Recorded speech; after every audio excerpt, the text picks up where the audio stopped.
नमस्कार, मैं हूं वंश और आप सुन रहे हैं टेरिबल टेल्स हॉरर इन हिंदी।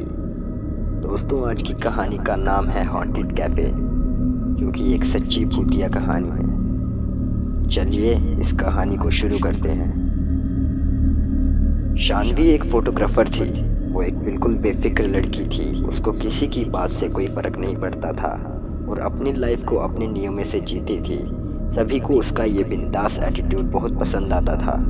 जो भी पैसे वो अपनी फोटोग्राफी से कमाती थी, वो सब पैसों को पहाड़ों में नई नई जगह घूमने में लगा देती थी। शानवी को अकेले घूमना बहुत पसंद था। इस बार भी वो अकेले ही एक नई जगह, एक नए हिल स्टेशन आई थी। वो जगह एक गांव के पास थी।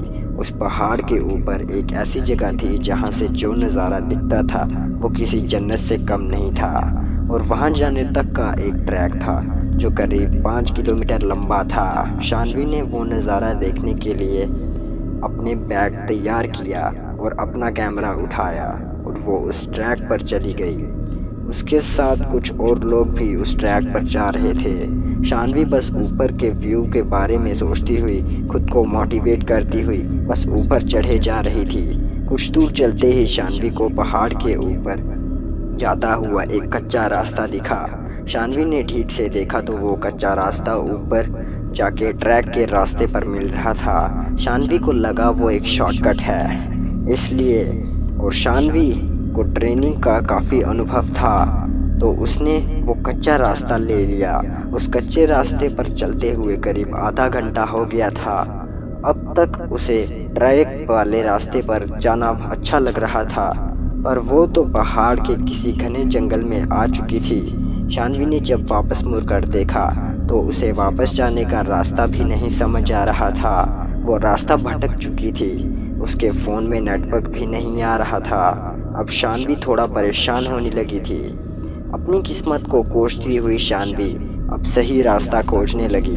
भूख के मारे उसकी जान निकलने जा रही थी कि तभी उसके सामने कुछ ऐसा आया जिसे देखकर उसे अपनी आंखों पे यकीन ही नहीं हो पा रहा था। उस वीराने के बीच एक बहुत ही सुंदर कैफ़े बना था और उसी कैफ़े से एक पक्की सड़क भी मिली थी। शानवी की खुशी का कोई ठिकाना नहीं था। वो जल्दी दौड़कर उस कैफ़े की तरफ गई और अंदर चली गई। कैफ़े जितना बाहर से सुंदर था, उससे कई ज़्यादा सुंदर अंदर से था। और अंदर बहुत ही अच्छी डेकोरेशन थी और कुछ लड़के लड़कियां वहां बैठकर हंस खेल रहे थे।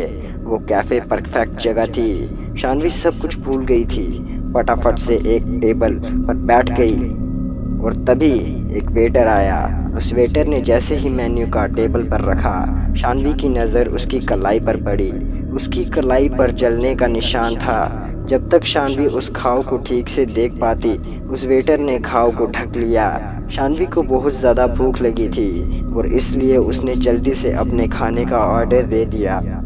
ऑर्डर करने के कुछ ही समय में शानवी को लगा उसे पहले फ्रेश हो जाना चाहिए, तो वो उठकर वॉशरूम की तरफ जाने लगी।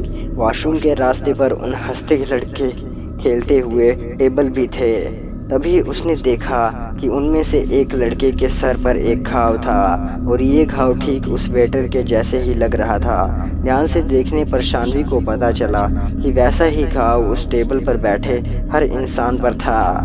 अब आगे, किसी के चेहरे पर तो किसी के हाथ पर। शानवी उन घावों को देखने में इतनी गुम हो गई कि उसे ध्यान ही नहीं आया कि वो हंसते खेलते लोग अब बिल्कुल शांत हो गए थे और वो शानवी को बहुत ही डरावने तरीके से घूरने लगे थे। शानवी को लगा कि शायद उसके ऐसे देखने पर वो लोग नजरा हो गए होंगे। वो सॉरी बोलकर वहाँ से सीधा वॉशरूम चली गई। वॉशरूम में मुंह धोते हुए उसने अपने हाथ पर देखा तो उसके हाथ पर भी वही घाव था। मुंह धुलने के बाद जब उसने सर उठाकर शीशे में देखा, उसकी रूह कांप उठी। उस वॉशरूम में शीशे में वो वॉशरूम पूरा जला हुआ दिख रहा था। अचानक उसे बहुत ज़ोर ज़ोर से लोगों की चीखें की आवाज़ें सुनाने देने लगीं। लेकिन ये सब कुछ थोड़ी ही देर में बंद हो गया और जब तक शानवी कुछ समझ पाती तब तक कुछ पहले जैसा ही हो गया। शानवी को लगने लगा कि इस जगह में कुछ तो गड़बड़ है, पर उसे इतनी भूख लगी थी कि उसने सोचा कि जल्दी से जल्दी अपना पेट भर के वहाँ से निकल जाएगी। शानवी सर झुकाकर अपनी टेबल पर पहुंची और अपने खाने का इंतज़ार करते हुए उसने एक सिगरेट जलाई और उसे पीने लगी।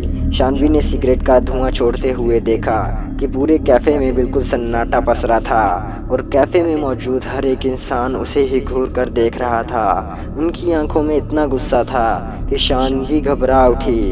देखते ही देखते उन सबके चेहरे बदलने लगे और उनके शरीर बिल्कुल काले पड़ गए। वो वेटर जो शानवी से बहुत हंसकर बातें कर रहा था अब शानवी की तरफ गुस्से में तेजी से दौड़ता हुआ आ रहा था। शानवी ने सहम कर अपनी सिगरेट को पानी में गिलास में डालकर बुझा दिया। शानवी को कुछ समझ नहीं आ रहा था और वो बहुत ज़्यादा डर चुकी थी। इससे पहले वो कुछ कर पाती, उसने देखा कि वहाँ बैठे लोगों जिनके शरीर काले पड़े थे अब राख की तरह टूट रहे हैं। ये देखकर डर के मारे शानवी की तो जान ही निकल गई। वो अपना सामान उठाकर जैसे तैसे उस कैफ़े से बाहर भागी और जब उसने वहाँ से निकलकर पीछे मुड़कर देखा तो उसे वो खूबसूरत कैफ़े नहीं बल्कि एक पुरानी जली हुई बिल्डिंग दिखी। वहाँ शानवी बिना कुछ सोचे बस रोड पर भागती गई। रोड पर भागते हुए उसे एक गाड़ी दिखी और उस गाड़ी में उसी एरिया में रहने वाला एक आदमी था। शानवी की ऐसी हालत देखकर उस आदमी ने उसे अपनी गाड़ी में बैठा लिया। शानवी ने उसके साथ हुआ हादसा जैसे तैसे उस आदमी को बताने की कोशिश की। शानवी को लगा था कि वो आदमी उसे पागल समझेगा, पर उस आदमी ने कुछ ऐसा कहा जो शानवी ने कभी सोचा नहीं था। उसने शानवी को बताया कि जिस जगह की वो बात कर रही है वो कई साल पहले एक कैफ़े हुआ करता था। एक बार एक कस्टमर उसी कैफ़े में बैठा हुआ था और वो सिगरेट पीने लगा और उसने सिगरेट को बिना बुझाए ही टेबल के पास ही फेंक दिया था। उस आदमी की लापरवाही की वजह से एक पर्दे में आग लग गई थी और इससे पहले कि कोई कुछ कर पाता उस पूरे कैफ़े में आग फैल गई थी और अंदर फंसे सभी लोग जलकर मर गए। शानवी ये सब सुनकर हक्की बक्की रह गई। अब उसे समझ में आ रहा था और उसे यकीन नहीं हो रहा था कि उस कैफ़े में बैठे सभी लोग जिंदा नहीं मरे हुए थे। उस आदमी की बात सुनकर शानवी सोच रही थी कि वो बाल बाल बच गई है, लेकिन शानवी को ये नहीं पता था कि उसके बगल में बैठे इंसान की गर्दन पर भी वैसा ही जले हुए का निशान है। अगले दिन इस एरिया में अखबार छपे जिसमें लिखा था कि एक लड़की की उसी रोड पर एक्सीडेंट से हो गई है मौत और उस लड़की का नाम शानवी था। दोस्तों, आपको ये कहानी कैसी लगी हमें कमेंट करके ज़रूर बताएं। वीडियो को लाइक करें और चैनल को सब्सक्राइब करें। ऐसी ही वीडियोस को सबसे पहले देखने के लिए धन्यवाद।